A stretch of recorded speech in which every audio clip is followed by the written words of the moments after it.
Bonjour à tous, cet épisode a été enregistré le 22 février 2022, quelques jours seulement avant l'intervention militaire de la Russie en Ukraine. Alors aujourd'hui, lundi 28 février, c'est la première diffusion de notre épisode consacré aux impacts des conflits géopolitiques au sein du concours Eurovision de la chanson. On y parle évidemment du conflit qui oppose la Russie à l'Ukraine, et bien que nos analyses précèdent ces tragiques événements, nous avons quand même décidé de diffuser notre épisode. Je souhaite toutefois préciser les éléments connus à ce jour qui ne sont pas évoqués dans l'épisode au regard de l'Eurovision. Tout d'abord, le concours 2022 est maintenu. Ensuite, sur demande du télédiffuseur ukrainien et soutenu par 8 autres, la Russie a été exclue par l'UER du concours 2022. Enfin, les diffuseurs publics russes dont Channel One et VGTRK ont annoncé dans les médias russes leur retrait de l'UER. L'Eurovision a toujours été le théâtre d'enjeux qui la dépassent, ce qui en fait également un concours unique. Cet épisode vous éclairera peut-être, vous posera des questions sans doute, vous fera rire aussi, on l'espère. Quand la géopolitique s'invite à l'Eurovision, les conflits russo-ukrainiens et azéri-arméniens, c'est tout de suite. Bienvenue dans 12 points. Finally, our 12 points go to... Our 12 points. The 12 points. The 12 points. Nos 12 points. 12 points. Go to. Go to. Malta. Estonia. Iceland. L'Ukraine. Espagne. Italy. United Kingdom. Austria. France. Nous voici de retour dans 12 points avec un épisode qui est brûlant sur l'actualité du moment parce que nous allons évoquer la géopolitique à l'Eurovision, quand la géopolitique s'invite à l'Eurovision. Et aujourd'hui, évidemment, on va parler du conflit ukraino-russe. Ah, direct. Ok, d'accord, ça les marche. pieds dans le plat. C'est ça. Et, mais ne vous inquiétez pas, l'idée c'est pas de faire un cours d'histoire ou un débat politique, c'est vraiment d'arriver à éclairer les situations qu'on peut observer un peu chaotiques ou non à l'Eurovision à travers la géopolitique. Et ça va en être que plus intéressant. Ce qui est très vrai à l'Eurovision, c'est que, beaucoup le disent, c'est un thermomètre de l'échiquier international. C'est un espace-temps archivé à la télé qui permet de montrer l'état du continent européen aussi de manière assez intéressante. Et brûlante. L'actualité brûlante de l'Eurovision. Alors, avant de commencer cet épisode, il faut qu'on soit clair sur ce qu'est la géopolitique, à la différence de la politique, parce qu'on va vraiment orienter le débat autour de la géopolitique. Quentin, est-ce que tu peux nous définir ce concept de géopolitique ? Ouais, en fait, la géopolitique, c'est l'analyse des rapports de force politique entre des États, c'est souvent des États, parce que c'est eux qui dirigent la diplomatie mondiale, mais qui ont des enjeux territoriaux et géographiques. Donc, la maîtrise d'un territoire, la maîtrise d'un fleuve, la maîtrise d'une ville. Donc, il faut qu'il y ait un aspect territorial et géographique. Si c'est juste tel pays qui s'oppose à tel autre pour une raison X ou Y, mais il n'y a pas d'enjeux territoriaux, c'est de la politique, mais c'est pas de la géopolitique. Voilà, et là, on consacrera d'ailleurs des épisodes futurs aux messages politiques adressés à travers le concours, mais là vraiment on se concentre du coup sur les notions de conflit de territoire. Alors aujourd'hui, on va évoquer deux grands conflits, les plus grands conflits actuels autour du concours. Je le disais en introduction, donc ça va être l'Ukraine et la Russie, mais également celui du Haut-Karabakh, l'Arménie et l'Azerbaïdjan, du coup, qui se battent depuis de nombreuses années maintenant pour ce bout de territoire. Donc voilà, est-ce que vous êtes prêts pour commencer cet épisode qui s'annonce particulier ? Bonjour d'abord, je sais pas. Moi j'attendais qu'on me dise bonjour. Bonjour On Vincent. a oublié de dire bonjour. Non, oui, Non, on n'a pas dit- on moi n'a pas personne dit me dit bonjour. Alors bonjour si, Quentin, mais bonjour Thomas. Bonjour Vincent, Bonjour à tous. bonjour Oui, Thomas. merci. J'en profite d'ailleurs pour dire bonjour aux auditeurs et les remercier d'être de plus en plus nombreux à écouter 12 points le podcast. Merci à tous. Et puis on est prêts. On y Allez, va. c'est parti, on commence.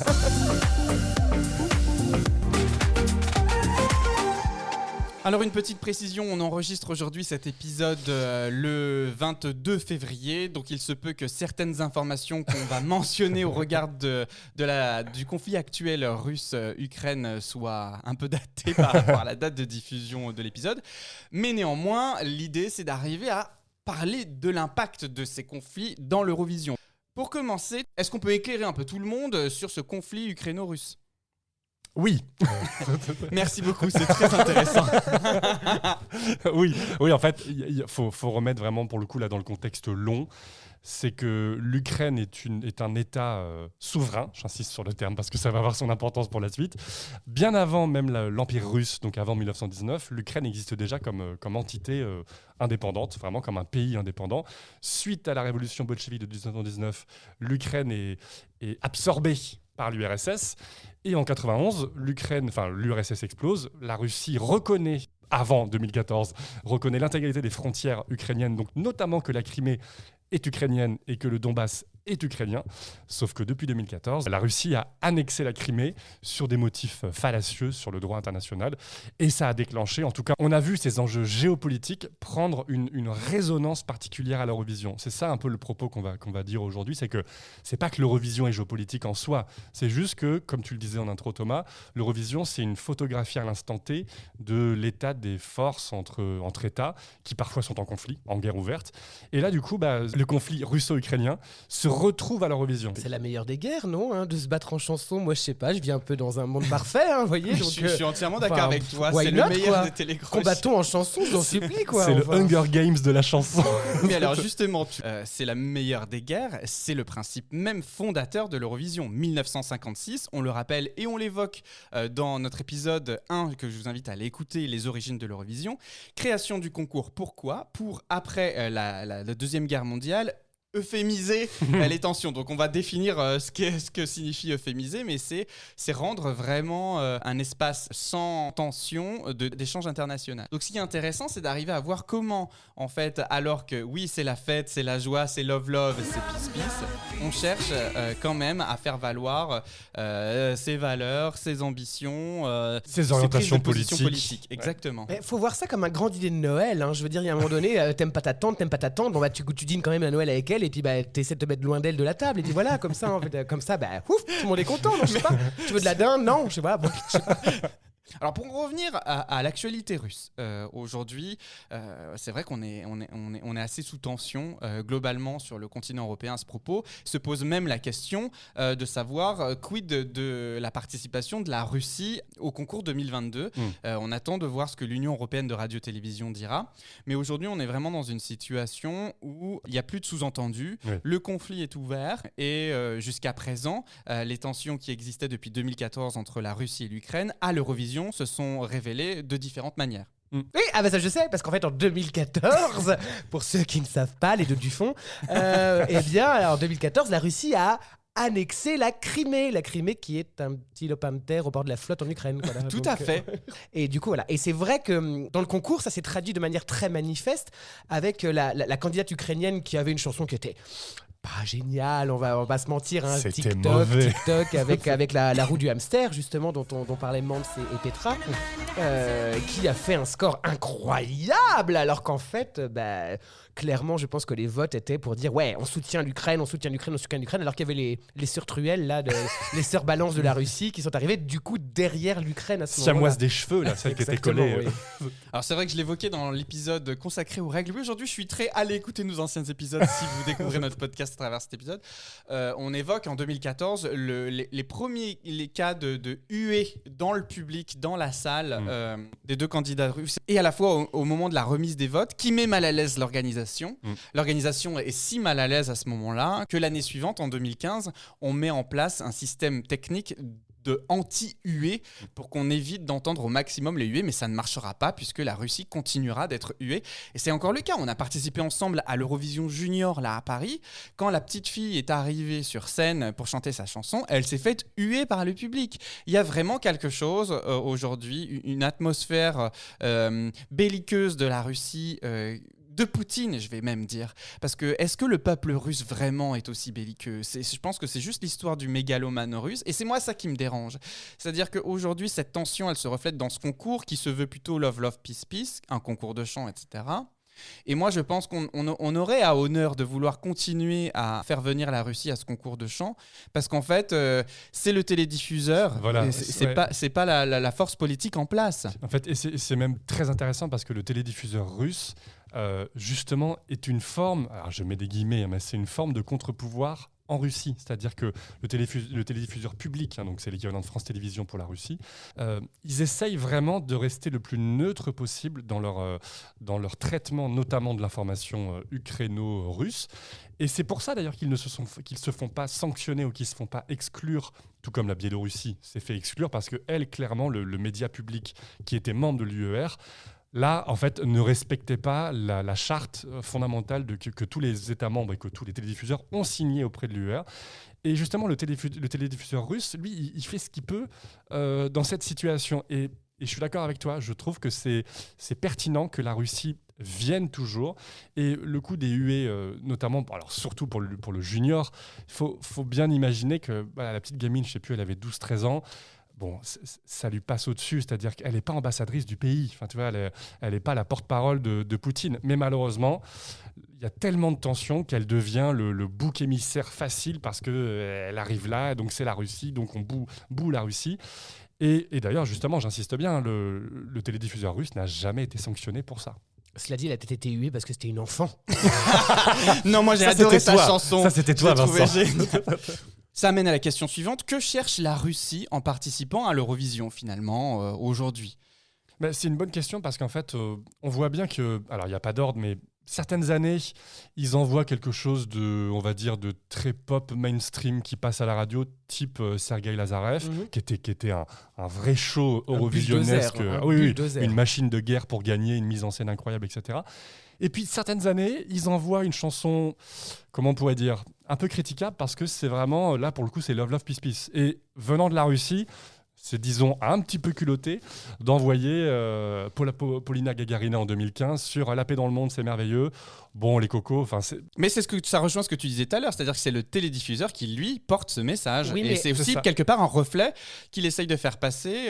J'imagine que Poutine, il valide pas la chanson de la Russie à l'Eurovision. Alors justement, si, en fait. C'est pour ça que ce télédiffuseur russe, il essaye vraiment de faire ce qu'il peut. Il essaye de résister aux pressions russes. Certaines années, je pense qu'il s'en sort, qu'il y arrive. Et d'autres années... Typiquement, Polina Gagarina, on le sait, c'est factuel, elle est dans les petits papiers du Kremlin. Donc c'est vraiment quelque chose qui est connu en Russie. Et il y a même eu une suspicion, rumeur, que c'était son amante. Donc il y a vraiment quelque chose... Ouais. Ah ouais. Donc il y a vraiment quelque chose... Hein. Parce que Polina est plutôt belle. Oui, justement. Mais oui. Bon, enfin, oui, mais tu sais, le pouvoir politique, a priori, chez certains, ça, c'est excitant. Question suivante, quel est le rôle de l'UER dans la gestion de ce concours et notamment au regard des tensions géopolitiques ? Alors là, typiquement, elle a pris acte sur la Biélorussie il y a 1 an et demi maintenant, en la virant clairement du concours, pour plusieurs raisons financières, mais principalement politiques. Quel est le rôle aujourd'hui que vous définiriez pour l'UER dans ses choix de participation ? Je trouve qu'en fait, l'UER est un petit peu pompier pyromane, c'est-à-dire que d'un côté pompier, c'est-à-dire que vraiment comme la Biélorussie, qui factuellement, le télédiffuseur biélorusse, n'a pas respecté la charte. Vraiment faisait, donc la télévision publique biélorusse, faisait des articles et des reportages à charge contre les opposants au président dictateur. Donc en fait, on voyait bien que là, le média public qui était soi-disant indépendant ne respectait absolument pas l'indépendance journalistique et n'était qu'un organe de propagande de l'État central. Et là, pour le coup, l'UER a dit, c'est simple, ça veut dire que vous ne respectez pas la charte de l'UER, on vous vire. Goulag. Exactement. Et là, pour le moment, ce qu'on peut voir, c'est que le télédiffuseur public russe n'est pas du tout dans la propagande, ne plie pas, essaye tant que faire se peut de garder une objectivité, une neutralité. Et donc, l'UER, très probablement, n'interviendra pas, sauf violation manifeste de la charte. L'Ukraine, d'ailleurs, le télédiffuseur ukrainien a plusieurs fois été condamné d'amende parce que le télédiffuseur public instrumentalisait le média public pour le côté pro-russe. Et en 2017, quand ils organisent l'Eurovision, en février, donc 3 mois avant l'Eurovision, tout le pool des directeurs, enfin tout le board du conseil d'administration de la télévision ukrainienne a été viré par le pouvoir central, qui était un nouveau président Poroshenko, qui était pro-russe. Et il a mis des gens plutôt pro-russe à la tête. Et donc, ça, c'est une bataille permanente. C'est marrant parce qu'en 2017, moi, je me souviens qu'il y avait eu plein d'histoires sur la venue, notamment de la participante russe en Ukraine. Voilà. Est-ce que vous pouvez nous rappeler ce qui s'est passé Une catastrophe. Ah, la chanson ou le... Oui, tout. En fait, pour faire vraiment en express, donc en 2017, c'est l'Ukraine qui organise. Et depuis l'annexion de la Crimée en 2014, il y a une loi ukrainienne qui impose le fait que tous les individus qui potentiellement vont se Produire. produire ne doivent pas avoir été en Crimée après l'annexion. Et Les l'idée, gens, comment ça, ne doivent pas avoir été en Crimée après l'annexion? Avoir chanté, avoir performé en Crimée, en vrai. Donc aujourd'hui, l'Ukraine, elle renie la Crimée. Elle cherche Elle plus... renie pas, mais c'est Alors. devenu un territoire russe, en vrai. Donc du coup, c'est... Pardon, excuse-moi si je te Vas-y, ouais. mais c'est un peu vu comme une trahison. C'est ça. C'est-à-dire que des artistes ukrainiens, ou pas d'ailleurs, qui peuvent être aussi N'importe, que ce russes soit ou français, peu importe anglais, la nationalité. n'importe. Là, c'est tombé sur la russe, et d'ailleurs, on va le voir, mais je pense que ça a été fait volontairement. Donc, cette loi-là, le télédiffuseur organisateur du concours l'a bien précisé 8 mois avant le concours à tous les pays membres en leur disant, par contre, je vous rappelle, il y a cette loi qui fait que si vous envoyez une chanteuse ou un chanteur qui est allé en Crimée après l'annexion, il ne pourra pas rentrer, son visa sera refusé. Il ne pourra pas venir sur le territoire ukrainien. Les Russes, jusqu'au bout, 3 jours avant la deadline où il faut rendre la chanson, la Russie annonce que ça sera Julia Samoyova qui va chanter Flame is Burning. Et on apprend 1 jour avant la deadline qu'en fait, elle est allée en Crimée plusieurs fois pour faire des concerts. De là, l'Ukraine déclare, le télédiffuseur déclare, Julia ne respecte pas la loi de sécurité intérieure, elle ne peut pas rentrer sur le territoire ukrainien, venir performer. Petite précision, on l'a un peu abordé tout à l'heure, mais l'UER a essayé une négociation, a tenté d'arrondir les angles et à un moment donné a proposé que Julia reste en Russie et chante à distance. Sauf que la loi ukrainienne précise que peu importe où se situe la personne, en fait, les personnes qui sont allées en Crimée après l'annexion n'ont pas le droit d'être diffusées à la télé. Alors il faut savoir qu'à travers cette loi, qui est questionnable pour la liberté individuelle de voyager, de se déplacer, et qui est notamment en fait... Et puis d'avoir du boulot, Et- je sais et- pas. Enfin, aussi. À ce moment-là, l'UER menace l'Ukraine de disqualification dans le futur. Après, il y a une petite précision aussi qui est assez démago de la part Oui. de la Russie, comme d'hab. Enfin, Et qui a été fait je exprès. veux dire, c'est toujours un peu tendax, mais il faut quand même préciser que cette chanteuse russe, Julia Samoylova, est handicapée physique. Et que donc, du coup, forcément, la Russie a dit « Oh là là, c'est dégueulasse, l'Ukraine et tout, machin. Vous avez un Ils comportement refusent- discriminant. Ils refusent l'handicapé, etc. Machin, c'est vraiment très discriminant. » Alors que bon, concrètement, la Russie, on sait très bien pourquoi vous avez fait ça. Enfin voilà, c'était pour mettre un débat dans le débat, un débat dans Ouais. le débat, etc. Enfin, Et surtout et pour critiquer l'Ukraine en disant vous avez vu, ils sont monstrueux, ils acceptent pas qu'une chanteuse handicapée puisse venir se produire gentiment alors qu'elle défend une chanson qui parle de la paix. Ouais, mais c'est la Russie. Bon, On en après, revient à ça. cette candidate, du coup, est revenue l'année d'après, en 2018, et s'est fait lourder En demi. en demi-finale. Pourquoi ? Parce que sa chanson était mauvaise, et parce que la Elle ne mise en sait pas scène... chanter sa aussi. et elle ne sait pas chanter, et merci les chœurs, et sa mise en scène était affreuse. Et puis, en fait, cette histoire-là se passe en 2022. Pour cette Eurovision-là, C'est il y vrai, a voilà, de nouveau... tu anticipes la question que j'allais poser, Ah bah. effectivement. La candidate vainqueur du concours interne à l'Ukraine pour représenter le pays à l'Eurovision. De nouveau, toujours cette histoire de... En fait, elle est allée très probablement, je mets des guillemets parce que c'est encore une zone floue, mais elle s'est retirée. Donc, pour faire simple, elle a gagné le ticket, elle a gagné la sélection. Et 3 jours après, un média russe, et c'est là où on voit toute le côté perversion. pernicieux. Ouais, c'est fait exprès. Un média russe publie un papier qui montre qu'elle est allée performer en Crimée en 2015, donc après l'annexion. Et donc automatiquement, c'est dans la loi ukrainienne, elle ne peut pas représenter le pays. Le vice-premier ministre ukrainien s'en prend directement à elle en disant que c'est une traîtresse, qu'elle ne respecte pas l'identité ukrainienne et que ça ne va pas du tout. Et en fait, il y a des doutes sur la véracité de ce document qui prouve qu'en 2015, elle est allée en Crimée. Et pour éviter tout esclandre, que ça dure des plombes, la candidate s'est retirée. Alors, pour le moment, j'insiste bien, on ne sait pas si c'est vrai, mais en même temps, si on se dit qu'elle se retire, c'est que peut-être que... On dirait Djokovic en Australie. Ouais, c'est un peu la même chose. Imaginons que cette candidate vienne de Crimée et va chanter un concert en Crimée où il y a tous ses copains d'enfance et sa famille. C'est dégueulasse quand même, en vrai. Ouais, Oui, non, moi je mais suis d'accord avec toi. Je suis d'accord avec vous, ça me paraît un peu fort de café d'imposer une telle restriction, sauf qu'encore une fois, là, les candidats ukrainiens, mais on ne parle même pas de la Russie, la candidate ukrainienne, elle sait quand même si elle allait en Crimée. Donc, c'est un peu bizarre quand même de faire le concours, le remporter, Et finalement, je me retire en fait parce que oui, en 2015, elle espérait que ça soit pas vu. Ça, c'est un peu bizarre quand même. Mais c'est si bien que ça la Crimée, non? Je Ah sais pas, enfin, c'est une station moche balnéaire. comme tout, il fait merci. froid, Alors. c'est très pauvre.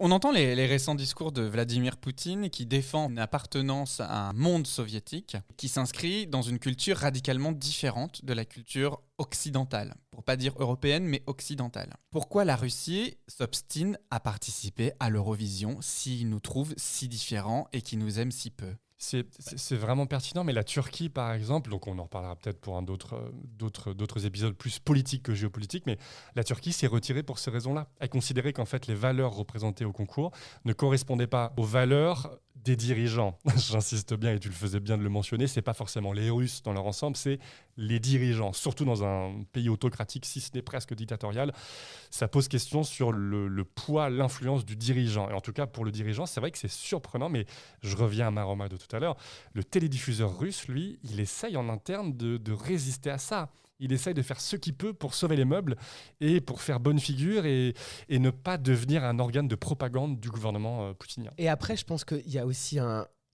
intérêt, comme on l'a dit très souvent dans ce podcast, c'est un intérêt pour le pays, un intérêt culturel, un intérêt de faire découvrir son pays, de faire venir des touristes, quoi. Enfin, et donc, je pense que la Russie est engagée depuis tellement longtemps dans ce concours. Et à cartonne en plus. Oui, en plus, ils envoient des bonnes choses, hein, même si... Je le sais, moi, personnellement, évidemment que j'ai toujours une petite rancœur quand je vois la Russie et j'ai honte un peu d'aimer. Mais c'est vrai. Mais pour autant, ils sont bons et ils envoient des bonnes choses. Ils ont bien compris comment ça fonctionnait. Ils tirent leur épingle du jeu, en fait, si tu veux. Et donc, du coup, je pense que la Russie se retirera pas de ce concours, étant donné qu'en fait, c'est quand même une super carte de visite pour son pays. Et puis, je pense même qu'ils veulent gagner, en fait. Et dans ce schéma-là, justement... Qu'est-ce que tu anticipes mes questions aujourd'hui?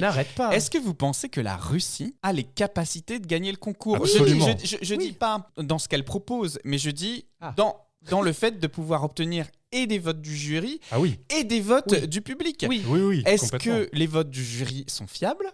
Est-ce que les votes du public sont fiables? Est-ce que la Russie, si elle présente la meilleure prestation du concours aujourd'hui, vous pensez qu'elle peut, au regard de ce qui se passe sur les terrains géopolitiques, remporter le concours de l'Eurovision? Alors, moi je pense que oui, 2016 le montre. Ouais, non mais c'était 2016. Et là tu vois, avec les tensions qui existent aujourd'hui en 2022, parce que j'ai toujours pensé que... Qu'est-ce qui s'est passé en 2016? Excuse-moi, je te coupe. Non, mais 2016, c'était Sergueï Lazarev. Il gagne le vote du public. Et il gagne le vote du public. Après, sa prestation était magistrale, vraiment magistrale. Et 4e ou 5e du jury, donc même les jurys... Non, mais tu vois, enfin, c'est un truc aussi où je me dis qu'en temps normal, la Russie pourrait gagner le vote du public. Pas des jurys, parce qu'il y a tellement de tensions géopolitiques et tout machin. Mais aujourd'hui, avec ce qui se passe entre la Russie et l'Ukraine, tout le monde est informé de ce qui se passe.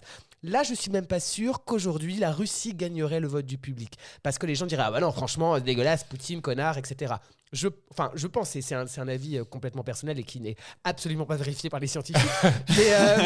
mais on oublie qu'il y a 18 pays d'Europe de l'Est. Après, il y a beaucoup de pays beaucoup de points d'anciens URSS. Ouais. Donc en fait, la Russie a un matelas de points. Mais là, on est dans un état d'esprit qui est quand même radicalement différent. Oui, mais tous les pays de l'Est finalement pensent comme la Russie. Enfin, pense. Enfin, là, pour le coup, ils sont contre la Russie. C'est très surprenant. La Pologne, première nouvelle. La Pologne, la Hongrie, qui pourtant ne sont pas des démocraties là avec Viktor Orban, sont d'accord pour sanctionner la Russie. Donc, il y a un basculement politique. Après, le peuple, les individus qui votent, et je ne sais pas si ça rentre dans leur balance. Je ne sais pas du tout si les individus qui votent, que ce soit d'ailleurs les jurys ou le public, je ne sais pas à quel point ça compte. 2014, l'Ukraine finit 7e et la Russie 8-9e, enfin pas très loin. Non, elles sont coude à coude. C'est l'Ukraine qui est juste devant la Russie. L'année même de l'annexion, qui était condamnée de manière internationale, elle fait quand même 8e. La chanson n'était pas top. Si, moi j'aime beaucoup. Oui, alors c'est vrai, on n'est pas d'accord là-dessus. Sergueï Lazarev, 2016, 2 ans après, on est toujours... Et Jamala envoie une chanson politique qui a des échos très clairs sur la Crimée. Et la Russie finit premier du télévote et 4e ou 5e du jury. Donc, malheureusement, je pense que les gens qui votent à l'Eurovision ne prennent pas en compte le contexte politique. Je ne sais pas d'ailleurs, malheureusement. Et tant mieux, peut-être, en vrai. Parce que, on ne cesse de le marteler, c'est vrai que c'est un concours de chansons. Alors, est-ce que...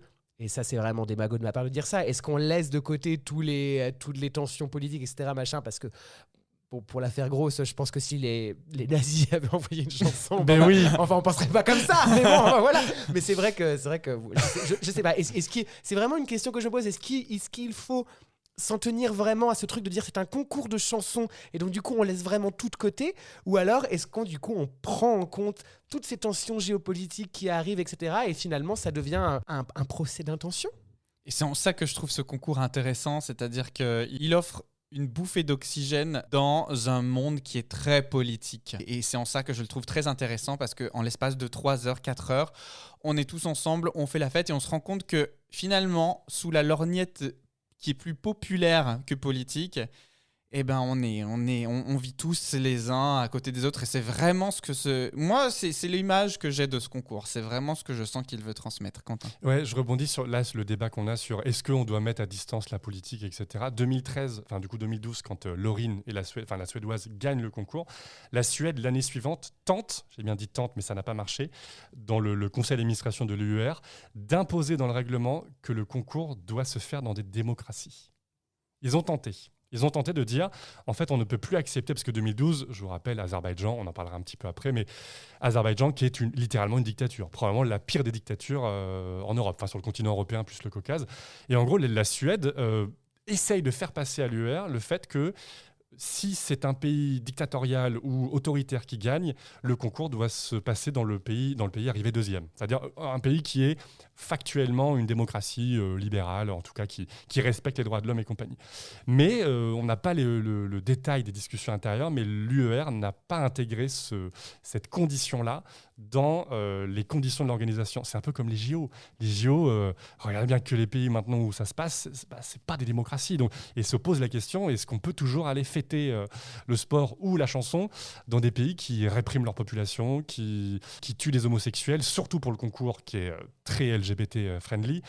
Il y a des questions qui se posent vraiment fondamentalement. J'ai pas de réponse, hein, j'avoue que... Vous avez 4 heures. Quoi qu'il en soit, on verra pour la Russie. On saura très vite finalement si elle est toujours partie prenante à la session 2022. Peut-être que sa non-participation au concours sera une des sanctions proposées par le J'imagine Joe Biden dire, tu sais, sanctions, vous n'allez pas à l'Eurovision. Bon, en tout cas, nous verrons bien ce qu'il en est. Je vous propose de suite de passer à la première chronique de l'émission. C'est l'instant. You. Élodie. L'instant. You. L'instant. You. C'est l'instant. You. Gossuin. C'est l'instant Élodie Gossuin. Alors c'est moi cette semaine qui fait l'instant Élodie Gossuin. Ça fait longtemps que je l'avais pas fait d'ailleurs. Mais je tiens, avant de commencer cette rubrique, à rappeler que cet instant Élodie Gossuin est là pour mettre en avant ce qui fait l'originalité particulière et singulière de l'Eurovision. Voilà, pour expliquer aux nouveaux auditeurs qui arriveraient sur cet épisode. On met ici en avant les moments what the fuck sur lesquels on s'interloque, comme Maria James. You. Hello Petra, bonsoir Nance, Mais good pourquoi evening Europe.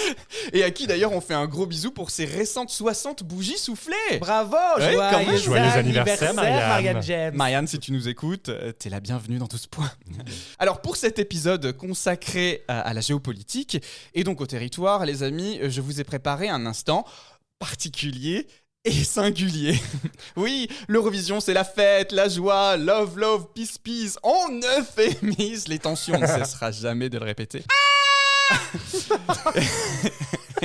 Hélas, tel Jean-Marc généreux et son départ de Danse avec les stars, des pays nous ont quittés. Ils sont 6. Quel Et enfer. aujourd'hui, je veux leur rendre hommage. Ah oui, ok, d'accord, Jean-Michel Jarre, là. Attends, il y a Thomas. Son lumière. Excusez-nous, auditeurs, auditrices, Thomas vient d'ouvrir une boîte devant nous avec des veilleuses, voilà. C'est la veillée mortuaire. Voilà, alors, c'est le moment in memoriam des Césars, là. Le Luxembourg. Participation depuis 1956. Sortie du concours en 93. Pays fondateur pourtant, avec la participation mémorable de Michel Arnaud. Allez écouter notre épisode 2. Gagne le concours à 5 reprises. Monaco, 1959-2006. Une seule victoire en 1971. La Hongrie, 1993-2019, n'a jamais remporté le concours. La Bosnie-Herzégovine, 1993-2016, n'a jamais remporté le concours non plus. Andorre, 2004-2009, 0 victoire. Et pourtant, le suspense quant à son retour en 2022 était encore très présent. Mais ils ne reviendront pas. La Slovaquie, 1994-2012, chou blanc. La Turquie, 1975-2012, un pays qui n'aime visiblement pas les arcs-en-ciel, remporte le concours une fois en 2003. Le Maroc, 1980-1980, une participation unique qui reste mémorable. Et enfin, le Bélarus, 2004-2021, qu'on a remis de force dans un Uber car trop bourré en soirée, n'a jamais remporté le concours.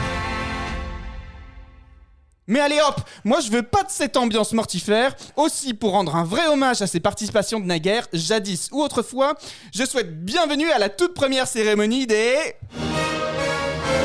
La cérémonie des bails d'or. Qu'est-ce qu'il dit? Ah mais attends, qu'est-ce que c'est? Les bails. Ah, les bails. Ok, d'accord. Donc on a devant nous des pailles d'or, hein, voilà. C'est les bails d'or. Avec des petits messages. Des Des messages. petits messages. Des petits messages, je pense qu'on va les avoir du coup. Alors, vous aurez tout en photo hein, Oui. sur l'Instagram de 12 points. Parce que nous sommes un podcast, mais en même temps une chaîne Mais c'est un YouTube. podcast Et on fait des visuel, films. hein, voilà. Donc les bails d'or, qu'est-ce que c'est? On va rendre hommage dans la joie et la célébration aux 6 participations défuntes de leur vision à travers une cérémonie digne des plus grands, les Oscars, les Césars, etc. Pour cela, 3 catégories dans lesquelles j'ai nommé chacune des délégations exactement en hommage. Et je vous commence tout de suite de commencer par la première catégorie qui s'appelle... Ils ont sonné le glas de la participation de leur pays. Et donc, je vous propose d'écouter tout de suite les nommés. Suzanne Georgi, la Teva Decisio, Andorre 2009. Oh mon Dieu.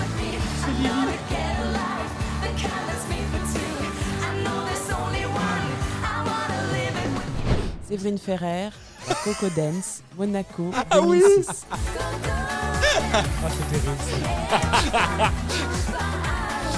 Oh là là.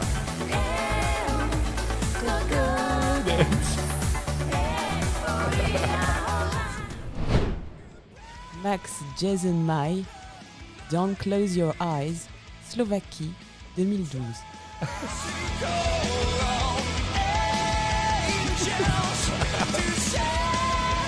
Oh là là. Oh là là. Alors, voici les 3 nommés et je te propose, Vincent, de révéler du coup le gagnant de cette catégorie. Donc le bail d'or de celui ou celle qui a sonné le glas de la participation de son pays est attribué à... Et l'enveloppe hyper dure à ouvrir. Attends, il y a un huissier de Maître Nadja qui a fait les enveloppes. Séverine Ferrer, la Coco Dance, Monaco 2006. J'aurais voté exactement pareil. Oui, pareil. Non mais alors attends, on en parle de la Coco Dance parce que justement c'est la catastrophe. Qu'est-ce que c'est que cette histoire? Déjà Séverine Ferrer a participé à l'Eurovision. Oui. Moi ça Oui. m'a fait vraiment mourir de rire. Et mais sur C'est cette mérité, chanson hein, est une catastrophe. Rien ne va. Tout est faux, c'est une catastrophe. Vous l'avez entendu dans le petit extrait d'ailleurs à ce moment-là. Voilà, la première, le trophée revient, ils ont sonné le glas de leur participation. Oui, parce que Séverine Ferrer a été la dernière participation de Monaco en 2006. Voilà, avec la Coco Dance. Donc, magnifique trophée. Ah oui. Le bail d'or est remis à Séverine Ferrer. La deuxième catégorie qui concourt aujourd'hui dans les bails d'or, c'est... S'il fallait le refaire. Et s'il fallait le refaire? Donc ça va être des participations que j'ai trouvées assez curieuses. Samira Ben Saïd, Itakat Hob, Maroc 1980.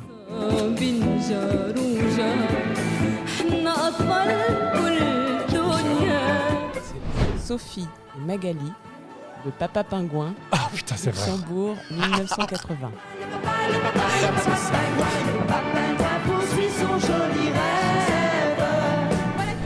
Adiz, Doom Tek Tek, Oh, Turquie 2009. Shakira turc. Doom Tek Tek. J'adore. Et alors, c'est parti, révélation. Et le bail d'or de l'intitulé Et s'il fallait les refaire est attribué à ASMR Enveloppe est attribué à Samira Ben Saïd Bitakat Ob, le Maroc en 1980. Bravo. Écoutez, bravo. Bravo. Alors, ce que je trouvais génial avec la participation du Maroc, c'est que la chanson est géniale. Moi j'aime bien. Moi, j'ai trouvé ça vraiment intéressant ce qu'il proposait. Et justement, tu vois, on évoquait dans certaines émissions le fait que tout devient de plus en plus lisse Oui, tout à fait. en termes ouais. de Ça sonorité. change pour le coup. Ben ouais, là ça changeait. Ça changeait vraiment, ça apportait quelque chose de vraiment nouveau. Alors, troisième et dernière catégorie de cette cérémonie des Bails d'Or. On sait que vous êtes fébriles car Ah oui. c'est la catégorie que moi je préfère, Tu J'ai l'impression m'étonnes. que moi aussi. qui est la catégorie que j'ai appelée Tu ne dormiras pas dans la baignoire est attribuée... Non, il n'est pas attribuée Les nommés. à... Les nommés sont... Zoli Haddock, Dance With Me, Hongrie, 2009.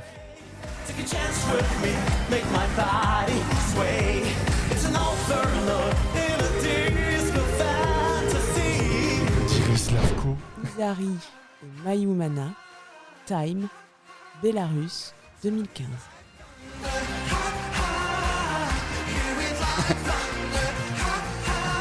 On juge le physique. In the Disco, Bosnie-Herzégovine, 2004. Je me souviens de ça. Et alors, c'est parti. Et donc, le bail d'or de Tu ne dormiras pas dans la baignoire est attribué à. J'ai toujours rêvé de faire ça. Zoli Haddock, Dance With Me, Hongrie 2009. Bravo. Alors, autant vous dire que c'est mon préféré. Je te vois, Quentin, foncer sur ton téléphone. Google. Mais je n'en peux plus. Pour moi, c'est un équivalent de Mans Zemer. Oh là là. point-là. Attention. Ah oui, il dormira 2009, clairement pas dans la baignoire. Attends. Alors la chanson, on juge pas parce que ça avait pas l'air très très bon. On juge le physique. Ah oui. Mais montrez, bon sang, Oui, montrez enfin. on y va. Montrez. On y va clairement.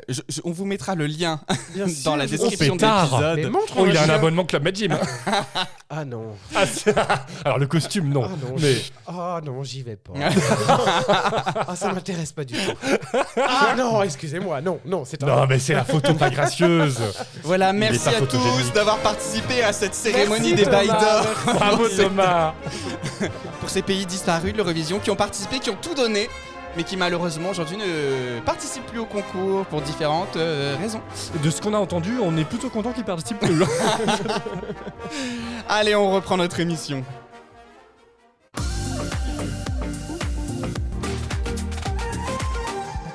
Ah là là, maintenant qu'on a parlé des pays défunts, on va parler des pays qui continuent à se taper dessus.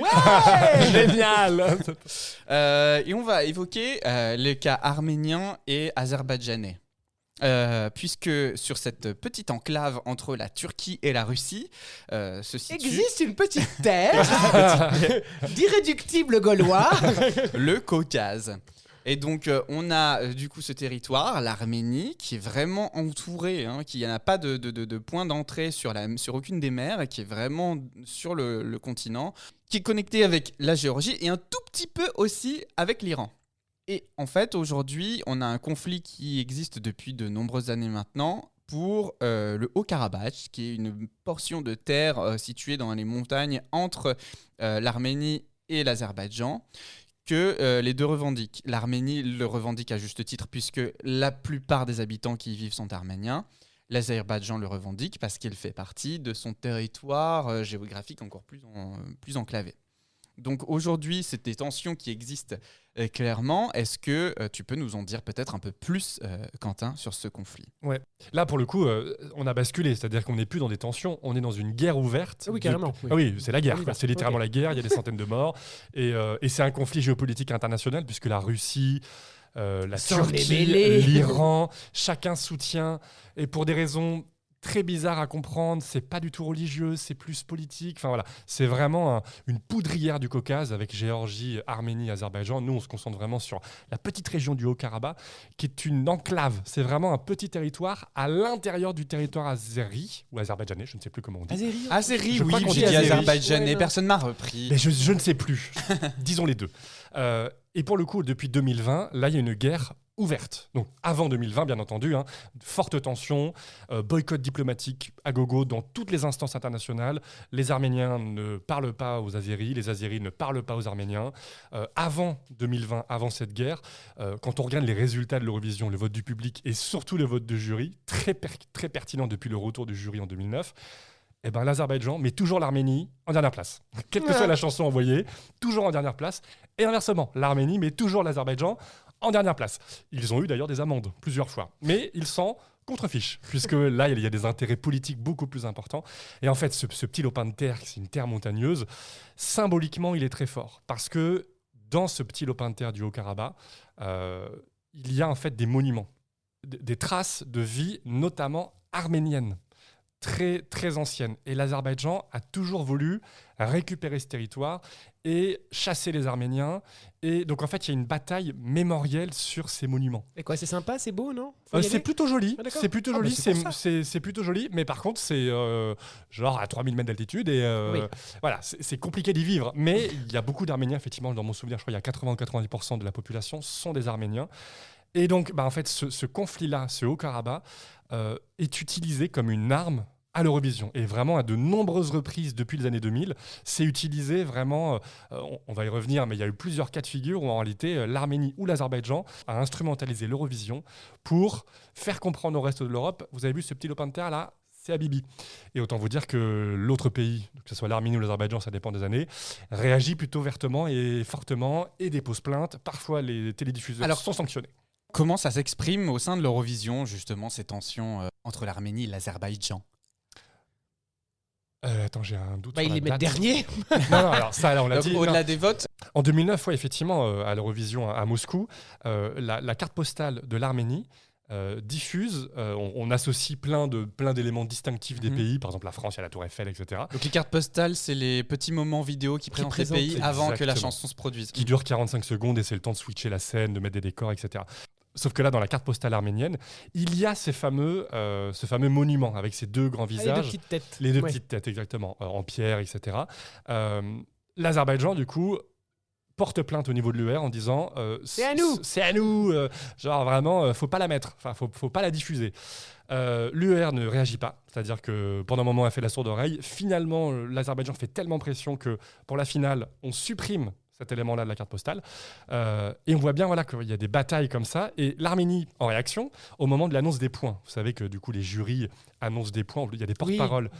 Comme Elodie Gossuin. Voilà, comme Elodie Gossuin avec son You. Et bien là, en fait, la porte-parole arménienne, sur son petit calepin, elle a mis une photo de ces deux statues. Ouais, pour protester vraiment. Pour dire c'est à nous. C'est à nous. Et d'ailleurs, vous regardez bien derrière, c'est Las Vegas. Il y a des fontaines lumineuses. C'est très moche, mais peu importe. L'Azerbaïdjan reporte plainte au niveau de l'UER. Voilà, ça prend toujours un imbroglio pas possible. Finalement, pas de sanction. Voilà. Mais on voit bien que dès qu'ils peuvent, ils essayent de placer ces éléments-là. Et ça a de nouveau eu lieu en 2012. Il y a aussi une chose dont on est sûr, c'est-à-dire que l'Azerbaïdjan est quand même, tu l'as dit Quentin, une dictature connue, reconnue, tout le Oui. monde le sait en fait. Et quand l'Azerbaïdjan a gagné l'Eurovision en 2011, Oui. Et donc pas très Yes, longtemps après ça. leur première participation, Tout parce à qu'ils n'ont fait. commencé qu'en 2008 à participer au concours, et l'Arménie 2006. et c'était un, enfin moi je me rappelle, c'était un choc. Enfin je me dis parce que la chanson était assez mauvaise en plus. Oui. Enfin moi j'avais pas compris. Et donc du coup tout le monde dit, hop, tout le monde en Azerbaïdjan l'année d'après à Bakou. Et l'enfer parce que c'est-à-dire donc organiser un concours dans une dictature et tout. Et donc une de mes connaissances qui était du coup choriste pour Angoun et donc qui est partie à Bakou m'a dit que c'était incroyablement policé.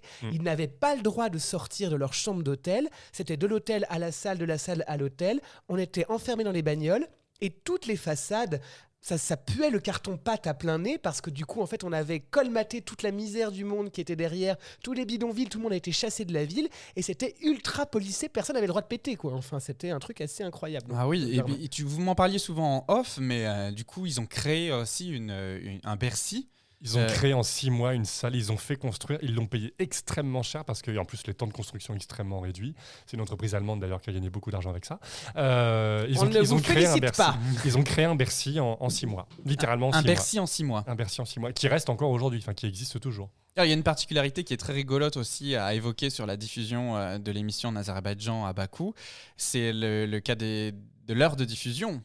Puisque en fait, le concours est toujours diffusé à 21h sur le fuseau horaire de Greenwich plus 1.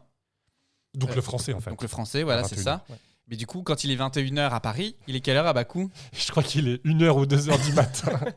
Donc le show a fini à 5h. Ah oui, donc c'était une sacrée performance. Année. Et l'Arménie a participé cette année-là ? Non.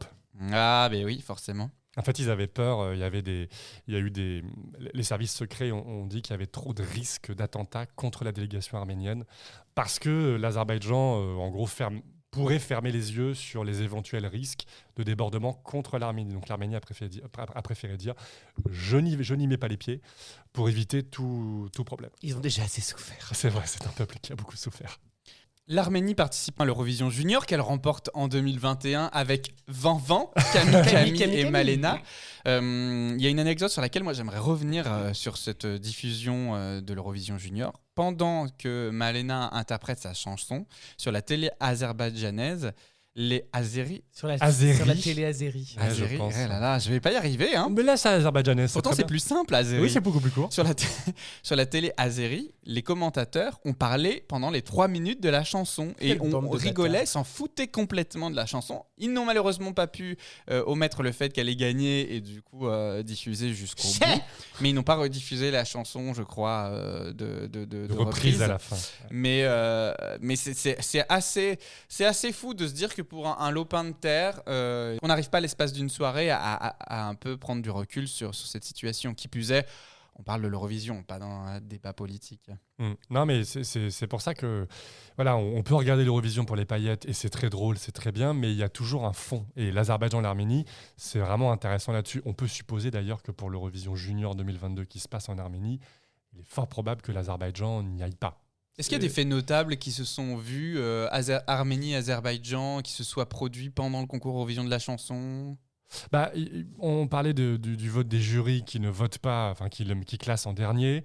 Il y a eu d'autres événements où en 2016, à l'Eurovision 2016 en Suède, la candidate arménienne, pendant les votes, enfin pendant l'intermède où les gens peuvent voter, elle secouait le drapeau du Haut-Karabakh. Et il y a une politique très stricte des drapeaux à l'UER. C'est uniquement, on ne peut voir que les drapeaux des pays qui membres. Participent. Et il y a eu une histoire notamment avec un drapeau breton qui a été refusé parce que c'est un drapeau régional. Et bon, on s'en fiche un peu parce qu'il n'y a pas d'enjeu géopolitique sur la Bretagne. Mais pour le Haut-Karabakh, ça faisait un peu tâche quand d'un coup, bam. Est-ce que l'Azerbaïdjan mérite de continuer à participer au concours au même titre que la Russie ? Je vous pose la question tout à l'heure. Non. Non, pas du tout, je dis ça.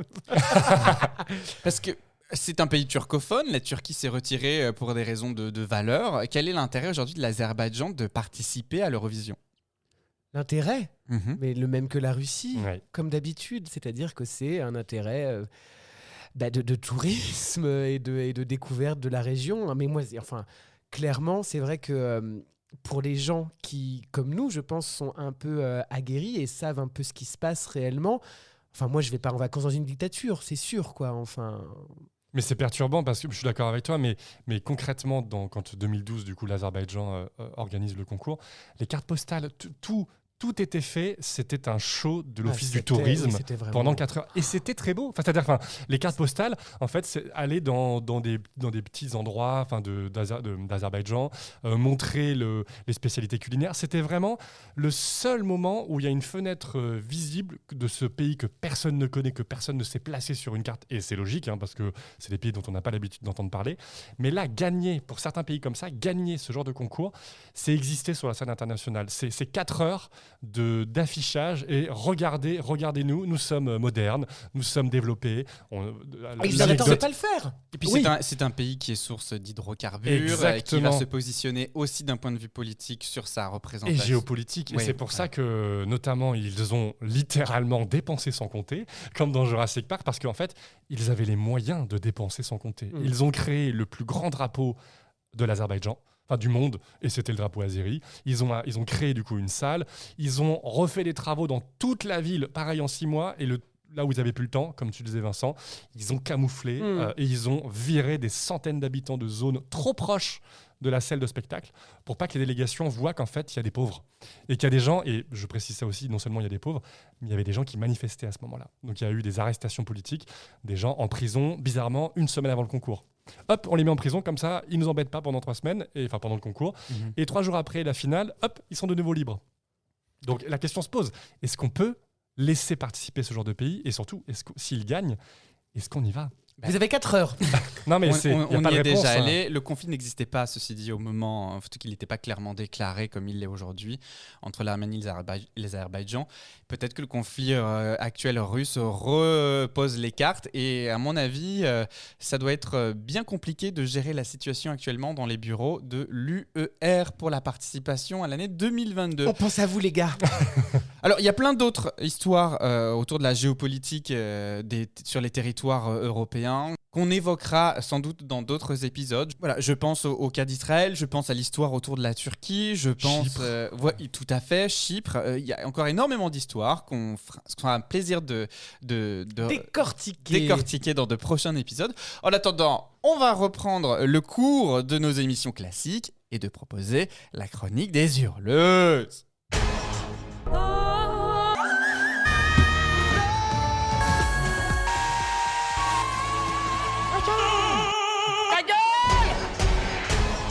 Wow, on arrête tout de suite avec ce petit ton et ces yeux accusateurs là. Oui. Je sais très bien ce que vous vous dites. Je sais très bien que vous jubilez à me voir échouer devant le challenge qui m'est imposé. Ah, faites pas les innocents, hein. Vous avez délibérément choisi ce sujet pour me tendre un piège. Vous faites semblant de m'aimer, mais au fond, vous voulez me voir trébucher et remporter la couronne. Non, mais n'importe quoi. Eh bien, mes chers collègues, ça n'arrivera pas. Car j'ai vu clair dans votre jeu. Et si vous pensez que les hurleuses ne sont bonnes qu'à, comme leur nom l'indique, hurler, sans fond, sans conscience politique, sans rien à dire, eh bien, laissez-moi vous dire que... Vous vous trompez. Je dois vous rappeler, avant que vous ne les jugiez encore plus durement que vous ne le faites, que les hurleuses sont des êtres sensibles, comme moi, dotés d'un cœur plus grand que vous n'imaginez, comme moi, et qui ne rechignent pas à hurler au monde des causes qui leur tiennent à cœur. Bon, pas comme moi, parce qu'en fait, je suis pas une très bonne hurleuse, en vrai. Et c'est là qu'on peut apprécier la hurleuse dans tout ce qui se fait de mieux. Car une hurleuse qui hurle, oui, mais une hurleuse qui hurle avec du fond, oui, et oui, hein. Et c'est exactement ce que je vous ai déniché aujourd'hui, mes petits rouleaux de chou farcis.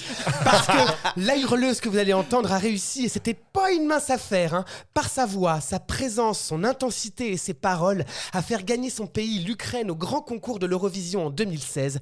Alors suivez-moi, on s'envole toutes et tous ensemble pour Yalta avec la bouleversante Jamala.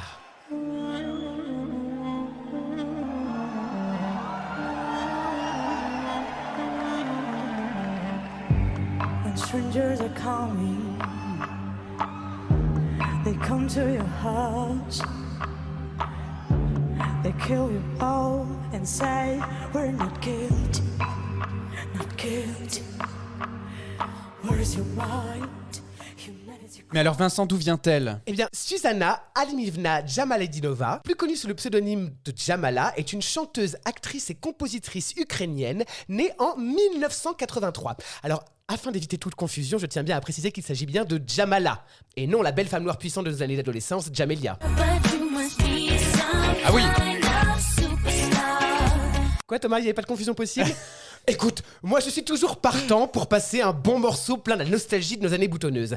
Et puis, ne me reproche pas d'essayer d'amener un peu de légèreté à ce billet, parce qu'avec l'histoire que je vais vous raconter, on va pas se taper les cuisses.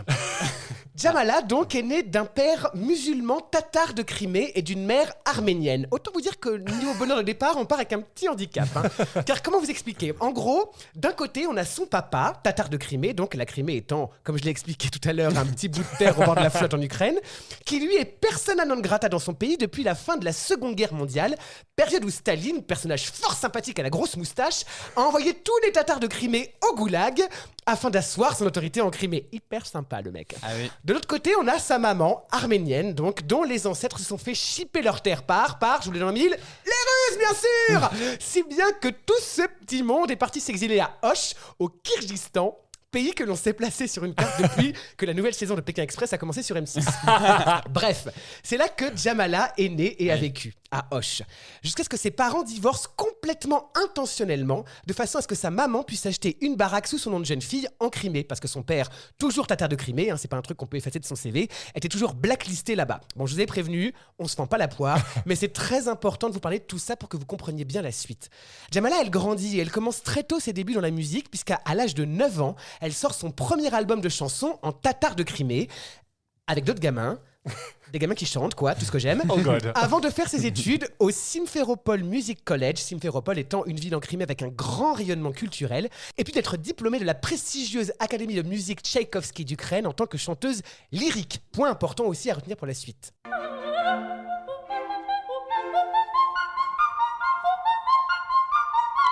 Mais c'est pas trop son kiff, la petite zouze de chanter en voix de tête. Elle, ce qu'elle veut, c'est être chanteuse pop. Et c'est dans ce but qu'elle sort en 2010 son premier album For Every Heart, où l'on peut retrouver le single très gospel You're Made of Love.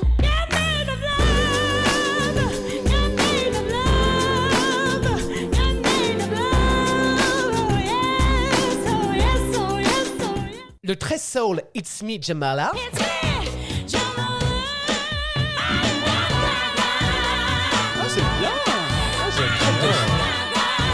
c'est vrai.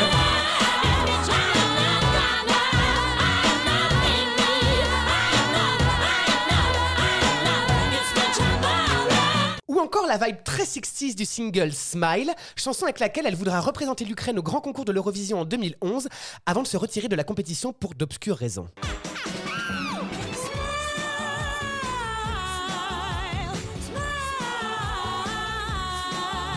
Peut-être que parce que la chanson était à chier. C'est fort possible. À cette époque, et c'est pas rien de le dire, Jamala, elle est contente.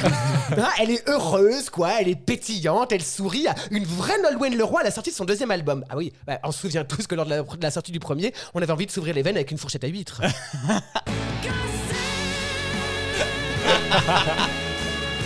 J'adore cette chanson. Et c'est pour être tout à fait honnête, une figure de Jamala que je ne connaissais pas. Ce côté très pop, très pétillant et très joyeux avec des petites trompettes et des petits flutios, dont on peut parler de grand écart avec sa prestation à l'Eurovision en 2016. S'ensuit divers albums en 2013, 2014, 2015, toujours avec cette vibe pop joyeuse cucu. Alors Jamala, c'est une chanteuse ukrainienne, donc elle chante en ukrainien. Bravo Quentin, je sens que je te fais plaisir là. J'adore. Mais choix personnel, décision de sa maison de disques, tous ces singles sont systématiquement traduits et chantés en anglais, histoire de faire un peu plus mainstream. Alors pour vous donner quelques exemples, Zaplutalas devient Confused, Shliak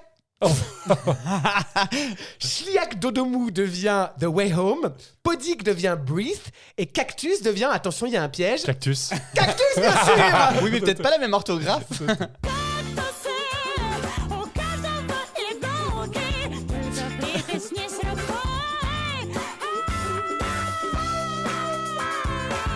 Oui. Bon, Vincent, c'est bien beau tout ça, mais parle-nous donc un peu de sa performance à l'Eurovision 2016. Calme-toi Thomas, ça va bien se passer. Comme dirait un ministre bien connu. Que s'est-il passé en 2016 pour que Jamala prenne un virage si brutal dans sa carrière et son style musical ? Est-elle tombée sur un album photo de famille ? A-t-elle consulté une voyante qui lui a parlé de ses ancêtres ? Ou bien a-t-elle vu dans le ciel un soir d'été un énorme lion lui adresser ce message ? N'oublie pas qui tu es. Eh ben rien de tout ça les amis, puisque c'est en 2014 que Jamala avait écrit les paroles de cette chanson avec laquelle elle représente l'Ukraine en 2016. J'ai nommé le puissant morceau 1944. Where's your mind? humanity cries. You think you're a god, but everyone dies. Don't swallow my soul, our souls. Alors, une fois n'est pas coutume, arrêtons-nous 2 secondes pour réfléchir. La chanson s'appelle 1944. Et si on a bien voulu suivre ce qu'a dit la dame, mais je sens que je vais être obligé de reprendre pour les deux du fond, 1944, c'est l'après-seconde guerre mondiale, date à laquelle le gros moustachu envoyait tous les Tatars de Crimée, les ancêtres du papa de Jamala, casser des cailloux en Sibérie dans des superbes pigeons en toile de jute qui grattent. Jamala nous dit avoir écrit cette chanson en 2014, date à laquelle la Russie annexe la Crimée. Surprise! Mais dis du dindon, comme dirait ma bonne amie la boulevardière Harmonie Coiffard, il y aurait pas comme qui dirait de l'arlan sur la jet de coin? Tu permets, il y aurait quand même comme de l'argent sur la jet de coin, non? Oui, j'aime les expressions des autres. 1944 est une chanson bilingue en anglais et en tatar de Crimée, dénonçant le calvaire de sa grand-mère déportée en 1944 par les Russes, sous le faux prétexte d'avoir collaboré avec les nazis lors de la Seconde Guerre mondiale, alors que nous savons toutes et tous aujourd'hui que ce n'est qu'un putain de prétexte pour exterminer les musulmans de Crimée. Jamala, comment dire... Elle y va pas avec le dos de la cuillère, hein. Elle mouille la chemise, elle invective, elle dénonce et elle va même jusqu'à confronter les bourreaux en s'adressant directement à eux. Where's your heart? Humanity rise. You think you're gods, but everyone dies. Don't swallow my soul, our souls. Tous les refrains sont en tatar de Crimée, donc incompréhensible pour quelqu'un comme moi, mais après des heures et des heures de traduction, enfin 10 secondes sur Google Translate, j'ai pu comprendre que ça disait « Je ne pouvais pas me réjouir de ma jeunesse, je ne pouvais pas y vivre ». Phrase qu'elle répète encore et encore comme une litanie.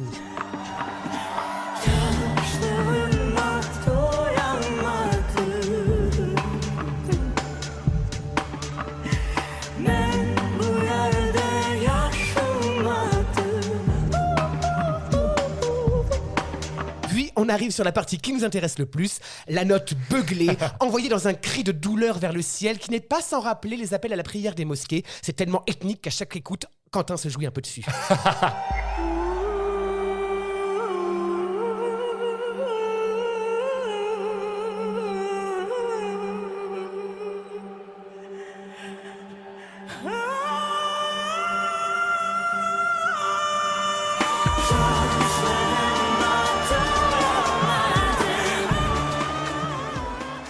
Sans oublier le petit whistle à la Maria Carey, typique de la technique lyrique, rappelez-vous, les premières amours de Jamala. Et c'est là toute la complexité de cette performance. La voix de Jamala d'abord, elle est comme ses origines, elle est multiple. Elle est à la fois pop et à la fois lyrique, elle est à la fois ronde et à la fois légère, à la fois cassée et à la fois puissante. C'est un son tellement particulier que c'est forcément clivant. Jamala, on aime ou on déteste. Pour l'interprétation ensuite, Jamala utilise une technique spécifique que nous maîtrisons, elle et moi. J'ai bien entendu nommer la technique de l'œil mouillé. T'es triste sans jamais que tes larmes coulent, l'émotion est retenue mais tu ne te laisses jamais submerger. Ça cloue 20 000 personnes sur un siège, clac, hein, avant que sa voix n'explose en même temps qu'un arbre de vie se dresse sur les écrans derrière elle, comme une renaissance sur une terre morte, une lueur d'espoir après le chaos. C'est fort, c'est puissant, c'est engagé, c'est sincère. Et on ne peut que être touché par l'émotion dans la voix de Jamala quand elle remercie le public à la fin de sa prestation. Thank you, Europe! Ce soir-là, Jamala remporte le concours de l'Eurovision 2016 pour l'Ukraine avec 534 points, sans être la favori ni du jury, ni du public, ce qui n'était jamais arrivé auparavant dans l'histoire du concours. 1944 arrive en deuxième préféré du jury derrière Dami Im et son Sound of Silence, et surtout deuxième préféré du public derrière son concurrent russe et ennemi, Sergueï Lazarev, alors pressenti comme vainqueur. Et c'est bien là le nœud du problème. Au grand concours de l'Eurovision, on n'a pas tout à fait le droit d'envoyer des messages politiques dans les chansons, que ce soit à travers les paroles ou la mise en scène, parce que c'est un concours, comme son nom l'indique, de chansons la la la la la la la la. Il faut surtout pas faire de vagues. Et ça la Russie, elle l'a bien compris. Elle était pas chaude pour laisser Jamala chanter sur le génocide des Tatars de Crimée.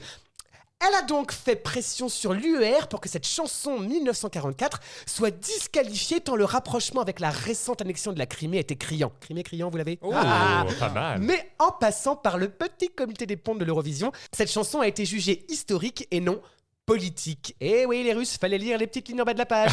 Jamala, je vous l'ai dit, elle divise, c'est comme ça. Et depuis ? Eh bien, forte de sa victoire en 2016, c'est une femme transformée que l'on retrouve un peu plus tard avec son single I Believe in You, chanson sur l'empowerment dédiée à son mari, que l'on peut retrouver sur son 5e album studio, Krila. I believe in you.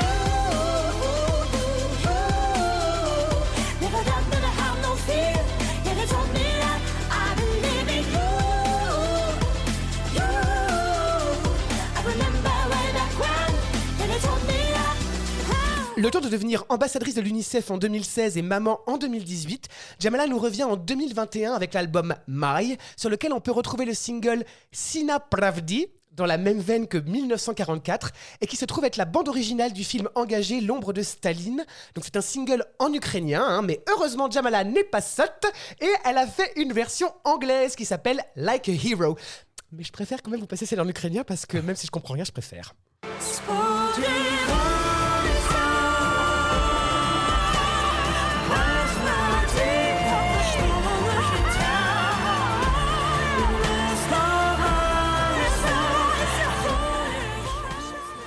À vous toutes et tous qui ignoriez que le concours de l'Eurovision est un concours beaucoup plus sérieux qu'on ne le croit. À vous qui zappez ce programme sous prétexte qu'il ne vous intéresse pas. À vous qui pensiez que les hurleuses n'étaient qu'un pétoir dans une coquille de noix. À vous, j'espère après ce billet, vous avoir donné l'envie et la curiosité de suivre et d'écouter la bouleversante Jamala.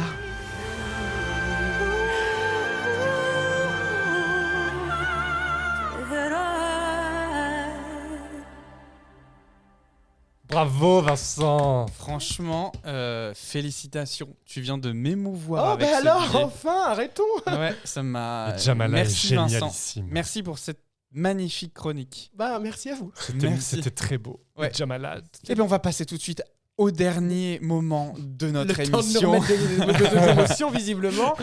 qui est le moment des 12 points. 2 minutes pour convaincre, pour présenter une chanson qui clôturera l'épisode de cette émission. Je vous propose de commencer tout de suite par toi, Quentin. Ok. Voilà. Attention, c'est parti. Aujourd'hui les garçons, je vous présente Marouv, de son vrai nom Anna Korsun, qui a remporté la sélection ukrainienne en 2019 avec sa chanson Siren Song, le chant des sirènes. Alors malheureusement, Marouv n'a jamais pu mettre les pieds à Tel Aviv pour défendre les couleurs de son pays à l'Eurovision 2019. Après la victoire de Marouv, les dirigeants politiques ukrainiens et particulièrement le ministre de la Culture ukrainien Vyacheslav Kirilenko a fulminé dans les médias sur le fait que la gagnante a des liens importants et trop importants avec la Russie, qu'elle y a réalisé une bonne partie de sa carrière et qu'elle compte y faire une grande tournée prochainement. Bref, Marouv serait une traîtresse à son pays.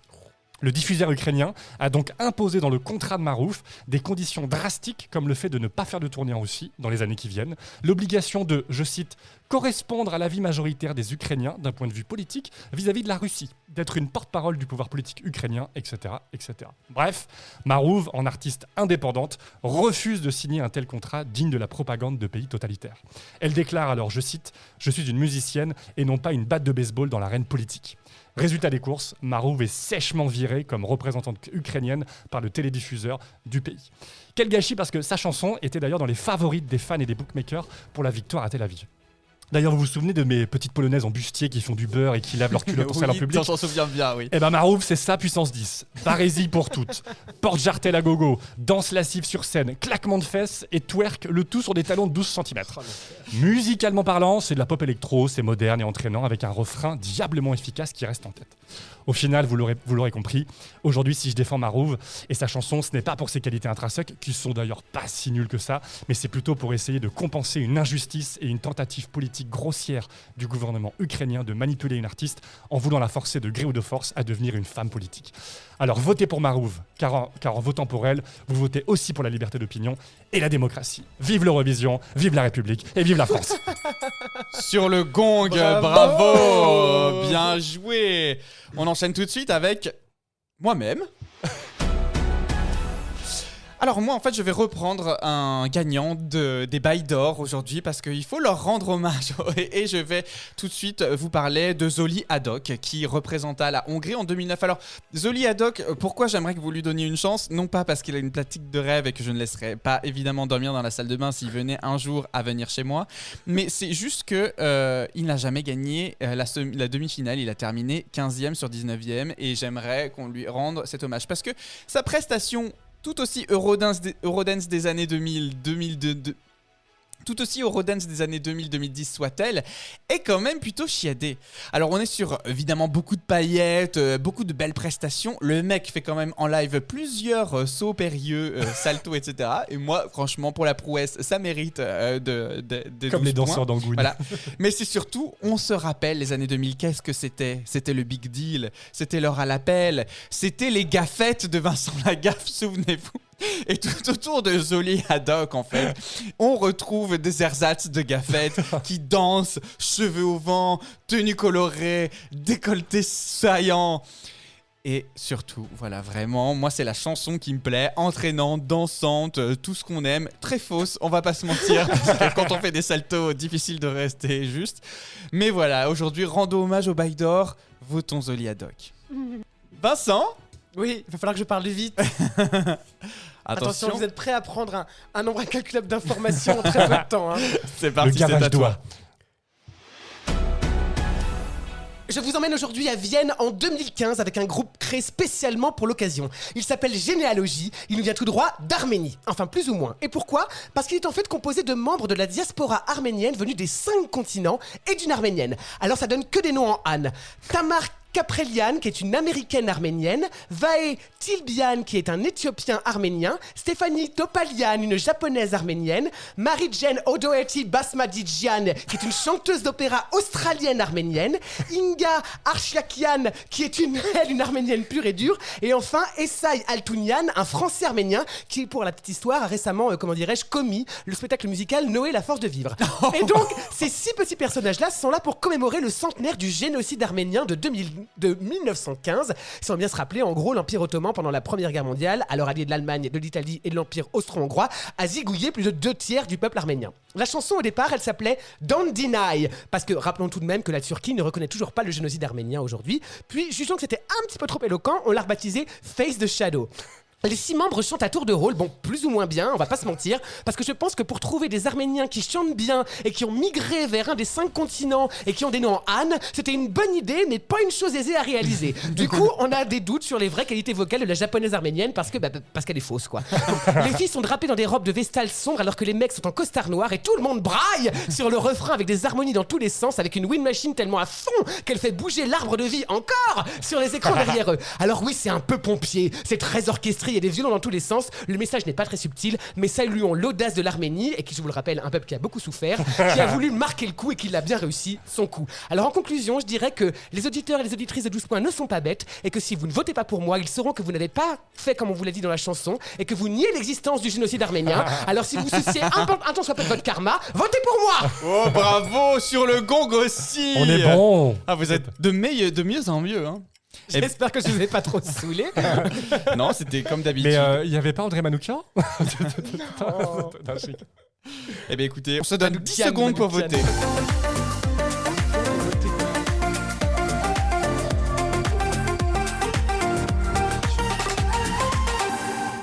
Non, c'est pas du tout ça. Ok, et ben c'est parti, je vous propose de commencer à restituer vos points. Quentin, à qui tu donnes tes 12 points?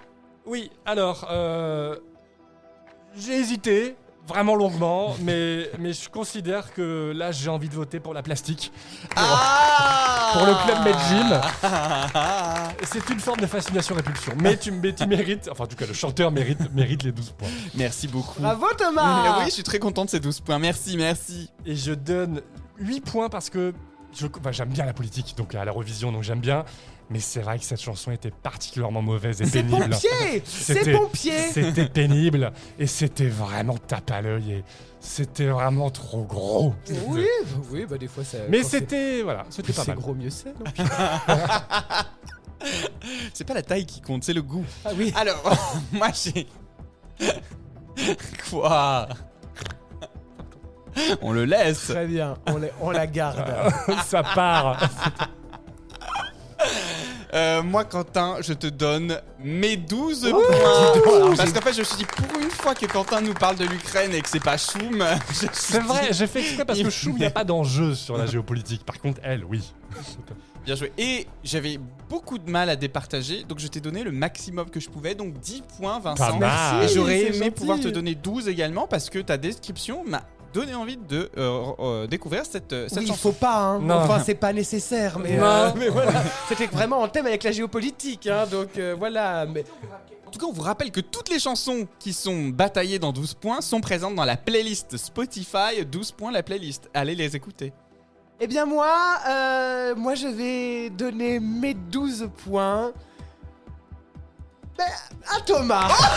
parce que bon, non seulement ça fait longtemps qu'il n'a pas gagné, C'est vrai. et qu'il nous saoule toutes les semaines pour dire j'ai pas gagné, j'ai pas gagné, j'ai pas gagné. Et bien en fait, je veux dire, tu t'es tellement donné pour ces bails d'or C'est que je vrai. me dis qu'à un C'était moment donné, génial. il faut récompenser l'audace. Et l'engagement. Et donc du coup, Merci. voilà. Merci beaucoup. Allez, 12 points. est-ce que tu as vu que quand même les trophées étaient faits? En paille d'or. Les bails d'or sont faits en paille d'or. Et Quentin, eh ben, je trouve l'histoire assez touchante de cette instrumentalisation politique de cette pauvre fille. Et donc du coup, je t'ai donné 10 points. Pas mal. Parce que voilà, je pense qu'elle le mérite. La chanson, non, mais. Non, mais la chanson de Thomas non plus. En Oui. vrai, hein. En Et fait, ni là, la- autant qu'on vous dise, aucune des chansons et la n'est mienne bonne. non plus. Donc, Mais en c'est bien vrai, sûr, il le mérite car déjà il a gagné le bail d'or et ensuite bah, c'est un Il hommage gagne. à la Hongrie quand même qui ne participe plus à l'Eurovision depuis 2019. Donc assez Voilà. Depuis 2019. C'est quand même vachement récent. Oui, C'est bon, on va c'est pas quand non plus même- le c'est quand redéfaire. Surtout que c'est probablement des questions de thunes. hein. Comme d'hab. En tout cas, voilà, c'est festif. C'est Zoli Haddock qui clôturera cette émission sur la géopolitique. Donc, on veut dire que le grand écart est assez fabuleux. Mais en tout cas, merci d'être de plus en plus nombreux et nombreuses à nous écouter. N'hésitez pas, et je vous engage même. Je vous engage à nous partager autour de vous. Faites en sorte que 12 points soit de plus en plus connu si 12 points vous plaît. N'hésitez pas à nous laisser vos commentaires sur les épisodes, que ce soit celui-ci ou les précédents. On couvre très bientôt le débrief de Eurovision France. C'est vous qui décidez, diffuser le 5 mars sur France 2 également. Merci Vincent, merci Quentin pour ce Merci à vous, super Merci Thomas. épisode. merci. Je suis ravi de vous retrouver à chaque fois autour de ces micros pour parler de l'Eurovision sous toutes ses coutures. Send nudes. Voilà, on se retrouve très vite. Merci à tous, à très bientôt. Gros bisous, Au revoir. salut.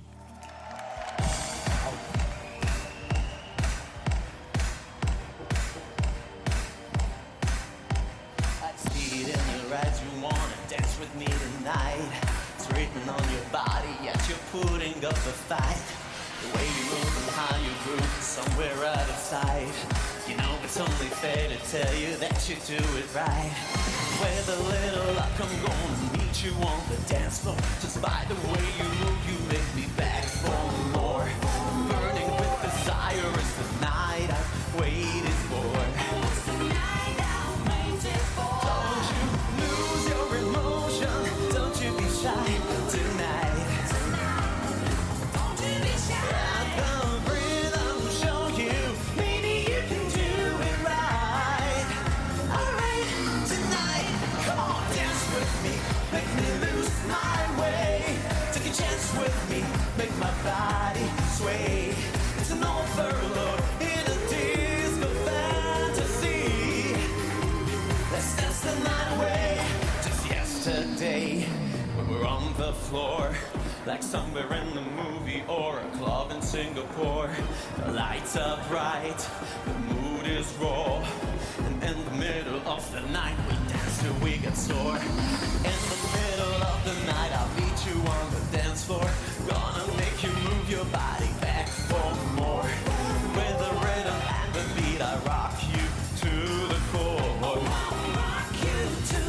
Don't you lose your emotion, don't you be shy tonight. Let the rhythm show you, maybe you can do it right. Alright, tonight, come